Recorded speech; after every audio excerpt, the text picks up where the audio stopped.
insisté sur le fait que tu ne défends pas, mais qu'on remet un maillot en jeu. Oui. Voilà, c'est une question d'état d'esprit aussi et de ligne de conduite que tu veux donner.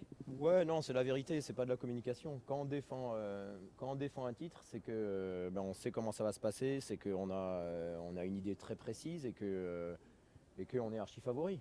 Là, Julien, il nous a apporté un. Ah, ça sera gravé dans nos mémoires à toutes et à tous l'an dernier, mais c'est du passé. On passe à autre chose. Ça n'enlève rien à la saveur qu'on a encore quand on s'en remémore, mais voilà, on passe à autre chose. On est en Flandre, on est là pour gagner. Et donc Julien Philippe remet son titre en jeu. Pour vous, personnellement, en tant que sélectionneur, avoir eu cette victoire avec Julien, ça a changé quoi pour vous, pour votre confiance? Vous êtes jeune dans le métier, si je puis dire. Oui. C'est vrai que j'ai été un petit peu propulsé en juillet 2019. J'avais posé une candidature spontanée parce que j'ai toujours dit dans ma carrière que j'aimerais un jour coacher l'équipe de France, quoi. Et puis encore plus depuis quelques années où quel que soit le parcours, on a des coureurs capables de rivaliser avec les meilleurs du monde. Après, on parle beaucoup d'Imola, mais il y a eu quand même les championnats d'Europe à Ploué en 2020, où on a eu 2 médailles d'argent. Euh, donc, ouais, il faut un petit peu de temps pour trouver ses marques, c'est vrai. Notamment, là où j'ai eu un petit peu le plus de mal, j'ai pas peur de le dire, c'est en termes de relationnel avec les équipes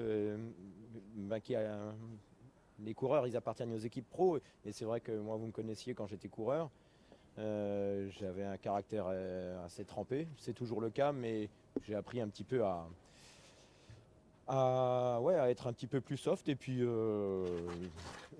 tout en étant sincère. Donc ça marche très bien à ce niveau-là, mais il est évident que le titre de Julien Philippe à Imola, c'est venu valider un travail et je ne peux pas nier que ça apporte de la sérénité et de la confiance dans mon approche des événements. Ouais. Et puis surtout, je sais que ça sera pas à chaque fois comme Imola, ça sera pas à chaque fois, c'est du sport, je le sais, mais finalement, qu'est-ce qu'on fait en fin de compte, on fait du vélo, on essaye de le faire le mieux possible et puis il n'y aura qu'un vainqueur, quoi. Donc ces résultats apportent quand même des certitudes sur la méthode pour y arriver. Oui, c'est vrai que je ne peux pas nier que je suis plus confiant dans mon approche avec les résultats qu'il y a eu dans l'année 2020. Et 21 d'ailleurs aux Jeux Olympiques également, hein, parce que pour moi ça a été une aventure juste extraordinaire.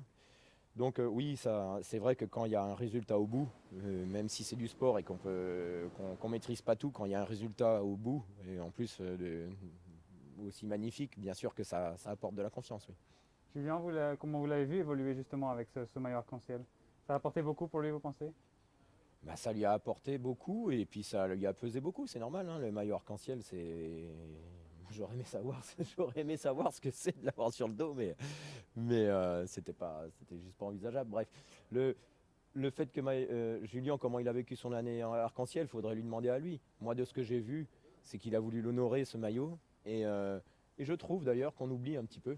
Parce en même temps, c'est de sa faute. On est tellement multicarte et fort qu'on attend tellement de lui. Mais il a quand même pas fait une saison pourrie, quoi. Il nous a gagné une étape, il a porté le maillot jaune, il a gagné d'autres courses.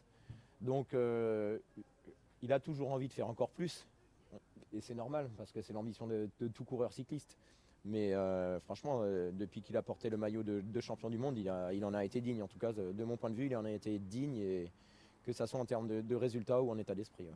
D'avoir gagné, justement, d'avoir déjà gagné dans l'approche, ça change beaucoup de choses pour lui, je pense. Oui, il vous l'a dit tout à l'heure, hein, il l'a dit. C'était un objectif de sa carrière. Il a rempli cet objectif. Ça ne veut pas dire qu'il n'a pas envie de remettre la même ligne au palmarès. Après, il n'a pas 38 ans, quoi. Il y a encore du temps. Il y a d'autres années. Donc là, on est en Flandre. On est là pour dimanche. Mais il a été champion du monde. C'était un objectif de sa carrière. Ça serait mal le connaître de penser, bon, bah, ça c'est fait, je vais essayer d'autres choses. C'est pas incompatible d'aller gagner d'autres courses et de retenter d'être champion du monde. Ouais. Le tour final à Louvain, c'est assez lourd pour lui. Non, c'est pas. Les côtes ne sont pas assez raides et pas assez difficiles pour Julien. Mais on parle bien juste du parcours. Et une course de vélo, c'est pas juste le parcours, c'est le déroulement, le kilométrage, le collectif, l'opposition, les détails. Ça peut être un trottoir, ça peut être une barrière qui dépasse un petit peu, le placement. Donc, non, c'est le meilleur pour Julien, c'est le mur de Huy. Il n'y a pas de mur de Huy à Louvain. Vous avez plusieurs cartes à jouer. C'est pas seulement Julien. Ça, Julien, c'est Julien Lafilippe. Mais pour moi, c'est un coureur comme un autre, pour qui j'ai un énorme respect. Et si on regarde l'équipe de France avec l'état de forme des coureurs, oui, on a une belle équipe, c'est vrai, on a une belle équipe. Ouais.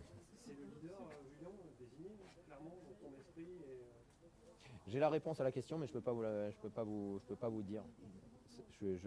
Ça serait mal faire mon travail que de vous livrer cette information. Il y a beaucoup de coureurs.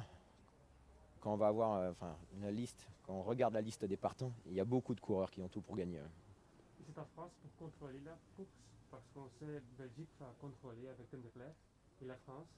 Bah, va Tim l'aider. de Clercq, il va rouler au début, Oui. au milieu et à la fin. Et en plus, il La France frotte. va l'aider.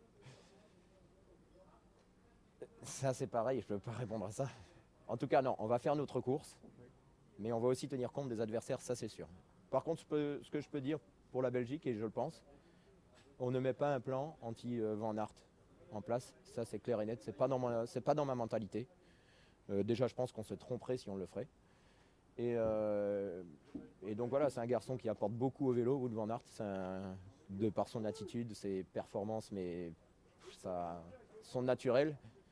Donc non, c'est clair que nous, ça vous pouvez le dire, je le pense, il n'y a pas de plan anti-Wout van Aert, ça c'est clair. Ouais. Thomas, c'est normal que de toute façon tu ne dises pas plus évidemment sur la tactique de course. Simplement, est-ce que tu veux mettre en tout cas une feuille de route en place et t'y tenir, ou tu veux qu'elle soit évolutive au fil des kilomètres suivant comment ça se passe? C'est une bonne question. Il y aura bien sûr une feuille de route, il y aura un plan défini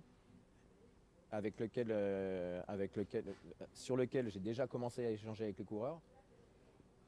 Parce que j'aime pas me pointer le samedi soir à 19h, pendant 20 minutes on fait comme ça et puis demain c'est un championnat du monde. Et puis voilà, non, j'ai envie qu'on échange sur le vélo, à l'entraînement, à table.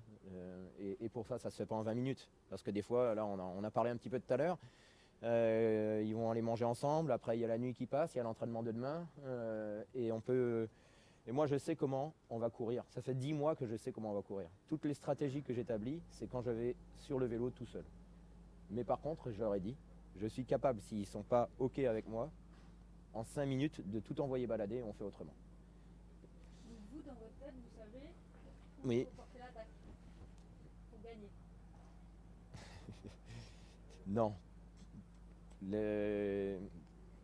L'attaque, c'est pas... C'est pas aussi clair que l'an dernier. Non, l'attaque, on peut pas utiliser le...